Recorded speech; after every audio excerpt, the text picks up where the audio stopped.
Night duty করে আস্তে আস্তে আমার আবার ডিউটি টাইম শুরু হয়ে গেল, তবুও আমি এখন দুপুরের খাবার খেতে পারলাম না। কেন বলছি, সকালে এসেছি, সকালে টুকিটাকি কাজকর্ম করেছি, সকালে ব্রেকফাস্ট খেয়ে সেই 12টার সময় শুয়েছি, 12টা থেকে 4টে টানা ঘুমিয়েছি।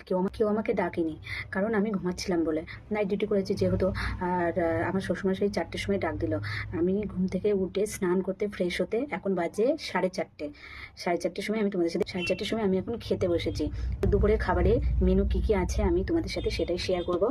তো চলো। এত প্রথমেই বলি, ভাত নিয়ে নিয়েছি, আর এটা সকালে একটু ভাজা করেছিলাম ডিম দিয়ে আলু দিয়ে, সেটাই নিয়ে নিয়েছি। আর এটা হচ্ছে পমফ্রেট মাছ, আর এটা এর আগের দিন কাতলা মাছের পাতুরি করা হয়েছিল, সেটাই রয়ে গেছে, সেটাও নিয়ে নিয়েছি। আমাদের বাড়ি বেশিরভাগ পমফ্রেট আর পাবদা মাছই হয়। তো এটা খেতে, এই দুটো মাছ খেতে আমাদের বাড়ি খুব পছন্দ করে, আর এই দুটোই হয়।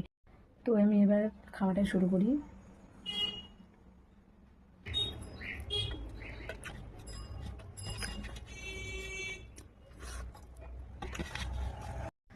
আমাদের বাড়ির পমফ্রেট আর পাবদাটাই বেশি চলে, কারণ এই দুটো মাছ খেতে খুব পছন্দ করে।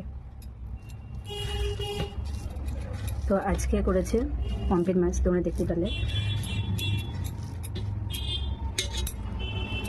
আর পমফ্রেট আর পাবদা তো আমার খুব প্রিয়, এর জন্যই এই দুটো মাছ আরও বেশি করে আনে আমার হাজব্যান্ড।